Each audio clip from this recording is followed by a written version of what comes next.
Hello, my name is Navigator, and in today's video, we're going to be taking a look at the Star Wars The Black Series Echo and Wrecker from the Bad Batch. So, as you guys know, I've been kind of building out my 501st, both Lego and in Star Wars form, and now I'm moving off of Clone Wars and onto the Bad Batch, both in figures and in shows. I'm kind of catching up with all these Star Wars shows that I've missed over the past 5 or 6 years since college. And in today's video, we are kind of completing that. So we have Echo and Wrecker, like I said. And you might be able to see them back there, but I have the rest of the Bad Batch, so at the end of the video, we'll kind of assemble them all and see how they look. But yeah, so let's start off with Echo here on the left. Quick look at the box.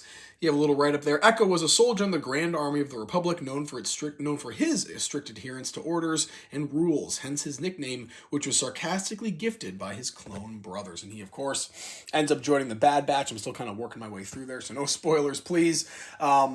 But I did recently see an episode that he was revealed, so I don't want to try to spoil it for anybody else, but yeah, there you go. I don't know. The next guy we have here is going to be Wrecker, so looking at his box really quick, he has obviously a larger box.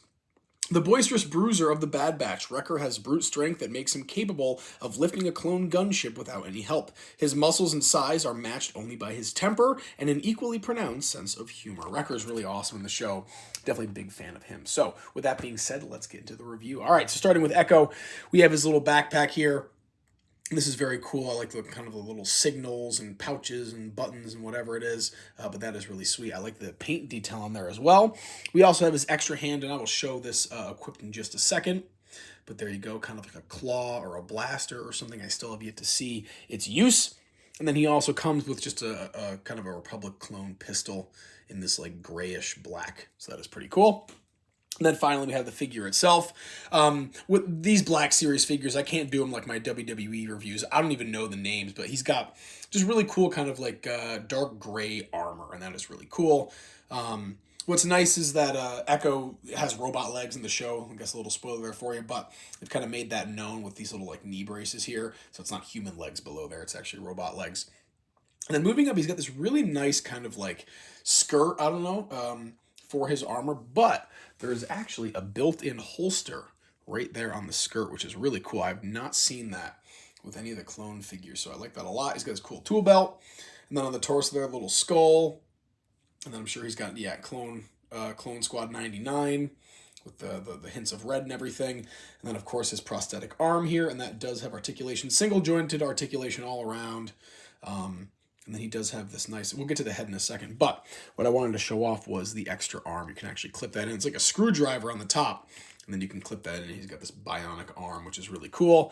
And then finally here, he actually came without the helmet, but the helmet is very interesting. It's not a typical clone helmet, and that is because of the alterations that Echo has undergone. So I can actually take off the helmet here, and we can see his face. We'll look at the helmet in a second, but here we have a kind of a pale, tortured look of a clone, but still very similar to Jango Fett. And he's got these cool little like ear muff headphone things on, these like little bolts in his head, which is pretty freaky looking. But the helmet is actually adapted to fit around that gap there, so you can actually just squeeze it right on and take it off. And I've yet to see if this is actually how his helmet works in the show. We'll see, but that is still a really cool feature that I like a lot. Definitely very cool. All right, moving on to Wrecker, we'll take a look at his accessories. To start off with, we have kind of the Commando Squad rifles here. That's pretty sweet. I think Hunter comes with the same one. I didn't review Hunter here on the channel, though. He also comes with this very large kind of like Bowie knife almost, or like a sword in a sense. And that is really cool. And then we have his backpack as well. And this has some like nice little hints of red and blue and the little skull on the back. I think that's very nice. And then finally here, we have his helmet.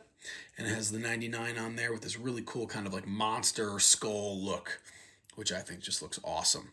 And if you were curious, actually, I got to do the figure first. What am I doing here? All right. Looking at Wrecker, he is definitely a much larger than the typical clone. He's a little bit bigger, so that's pretty sweet. Nice little bonus. But he's got some nice hints of red on the knee pads there. A lot of weathering with this armor, a lot of damage, which looks really cool. He has a sheath there for the blade. So why don't we stick that in there, if we can. Boom. There we go. That slides right in. Nice little armor tool belt with some little pouches on the side. Here's a look at the torso part of his armor and the arms. Little skull, Clone Squad 99 logo. Some more armor on the arms and some bracers or gauntlets. And then finally we have kind of like the beefed up Jango Fett, missing one of his eyes and with a bunch of scars on the side too, which is really cool. Or maybe burn marks. Yeah, probably mix of both. And then finally, like I was saying, we can assemble Wrecker with his helmet and his backpack with a little plug in the back that matches. Then we can throw his rifle or his submachine gun, whatever it is, right into his hand there. So there we go. All right, folks. So now we can get these boxes out of the way. And we can assemble Clone Squad 99. All right. Fitting name for them, as Rex said. Now, it's not going to look great, but we'll still kind of just throw them all together. And there's Tech. We did a review of Tech last week. I've got Crosshair here. I have the Imperial version of Crosshair, though, not the clone version. I got him from one of my friends, Sean Mansfield. Shout out to Sean. And then finally, the first of the Bad Batch that I ever got, we have Hunter, my favorite of all of them. So there we go. We have the Bad Batch finally assembled. Sometime down the line, I'll probably get the correct Crosshair, but for the most part, I think it looks awesome. So there you go, folks. Yeah, there you are. And actually, let's do this. If you guys were curious what their faces looked like, there's Tech. You saw Echo, but there's Echo. There's Hunter. You saw him already, but there's Wrecker.